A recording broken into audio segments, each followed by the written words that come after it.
தண்ணியா இல்லாம நல்லா திக்கா இருக்கணும், அப்பதான் கிரேவி நல்லா இருக்குங்க.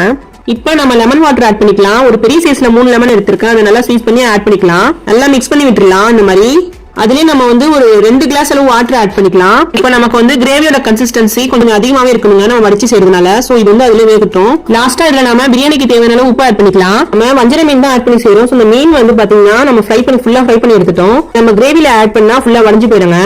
நம்ம இப்ப பிரியாணி அரிசி வடிக்கிறதுக்காக தண்ணி வச்சிருக்கோம்.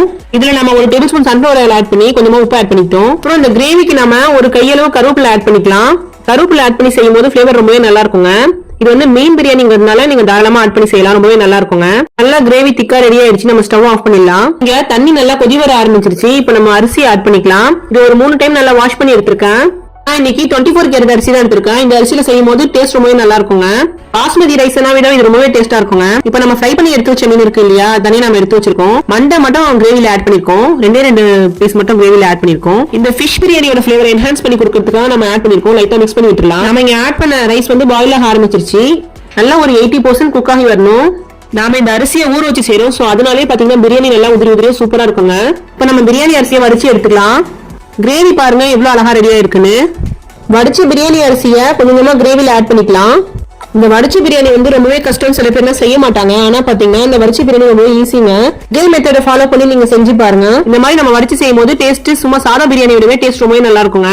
இப்ப நம்ம ஃபுல்லா நிரவி விட்டுட்டு இந்த மாதிரி மரக்கட்டையால எல்லா இடத்துலயும் ஹோல் போட்டு எடுத்துக்கலாம். ஆல்ரெடி நம்ம அரிசி வடிச்ச தண்ணியா வச்சிருந்தோம் இல்லையா, அதை நம்ம ஒரு 2 கிளாஸ் போல இதுல ஆட் பண்ணிக்கலாம். பிரியாணி அரிசி வடிச்ச தண்ணி ஆட் பண்ணி செய்யும் போது இந்த பிரியாணிக்கு ஒரு ஃபிளேவர் என்ஹான்ஸ் பண்ணி கொடுக்குங்க. இதுல நம்ம எந்த ஒரு கலரும் ஆட் பண்ண போறது இல்ல. இப்ப பிரியாணியோட கலரே போதுமானது. ஹோல் போட்ட இடத்துல எல்லாத்தையும் கீ ஆட் பண்ணிக்கலாம். நான் இங்க உதயகிருஷ்ணா கீ தான் ஆட் பண்ணி செய்யறேன். இது நம்ம சின்ன சின்னதா ஹோல் போட்டிருக்கோம் இல்லையா, எல்லா இடத்துலயும் கொஞ்சம் ஊத்திக்கலாம். இந்த மாதிரி கீ ஆட் பண்ணி செஞ்சா நல்லா இருக்குங்க. நீங்க செய்யும் போது உங்ககிட்ட மல்லி புதினா இருந்துச்சுன்னா நீங்க ஆட் பண்ணி செய்யுங்க. இங்க மல்லி புதினா இல்ல, சோ அதனால தான் ஆட் பண்ணல. இப்ப நம்ம ஃப்ரை பண்ணி எடுத்து வச்சிருக்க ஃபிஷ் இருக்கு இல்லையா, அது எல்லாத்தையும் நம்ம கொஞ்சமா ஆட் பண்ணிக்கலாம். இப்ப ஆட் பண்ணிட்டு ஸ்டவ் ஆன் பண்ணி பிரியாணியை தம் வச்சிடலாம். நாம இதுல கலருக்காக எதுவுமே ஆட் பண்ணவே இல்ல. ஆனா பாத்தீங்கன்னா எவ்வளவு அழகா இருக்கு பாருங்க, கலர் ஆட் பண்ணாமையே. நீங்களும் இதே மெத்தட்ல ட்ரை பண்ணி பாருங்க, பிரியாணி ரொம்பவே அல்ட்டியா இருக்கும். இப்போ ஒரு லிட்டை போட்டு க்ளோஸ் பண்ணிட்டு வெயிட் வச்சிடலாம். ஸ்டவ் சிம்ல வச்சு ஒரு 15 மினிட்ஸ் குக் பண்ணி எடுத்துக்கலாம். இப்போ நம்ம ஓபன் பண்ணி பாக்குறோம். ஃபிஷ் மட்டும் தனியா எடுத்து வச்சுட்டு ஃபுல்லா மிக்ஸ் பண்ணி விட்டுலாம் கொஞ்சமா.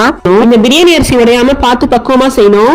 இந்த மாதிரி கொஞ்சமா ஃபுல்லா எல்லாத்தையும் பரட்டி விட்டுலாம். லாஸ்டா இதை நம்ம எடுத்து வச்சிருக்க ஃபிஷ் எல்லாத்தையும் கொஞ்சமா ஆட் பண்ணிக்கலாம். நம்ம அடியில உள்ள கிரேவி எல்லாம் நல்லா மேல வந்துடணும். அடி பிடிக்காம பார்த்து செய்யணும். பிரியாணிக்கு நம்ம கலர் எதுவும் ஆட் பண்ணவே இல்லை. ஆனா பாருங்க பிரியாணியோட டெக்ஸ்சர் கரெக்டா வந்திருக்கு பாருங்க. இப்படி தாங்க இருக்கணும் பிரியாணியோட கன்சிஸ்டன்சியே. நம்ம எடுத்து வச்சிருக்க ஃபிஷ் ஆட் பண்ணிக்கலாம். இந்த மாதிரி கொஞ்சமா ஆட் பண்ணிட்டு ஒரு லிட்டை போட்டு க்ளோஸ் பண்ணிடலாம். இது ஒரு 5 மினிட் குக் பண்ணி எடுத்துக்கலாம். அப்புறம் நம்ம பக்கத்துலயே பிரியாணி கஞ்சி செஞ்சுட்டோம். பிரியாணிக்கு எப்படி பிரியாணி கஞ்சி இல்லாம செட் ஆகுங்க, அதனாலதான் பிரியாணி கஞ்சி எப்போ நம்ம செஞ்சிருக்கோம். இப்ப பாத்தீங்கன்னா நம்ம கோகனட் மில்க் ஆட் பண்ணி செஞ்சிருக்கோம். பிரியாணி கஞ்சி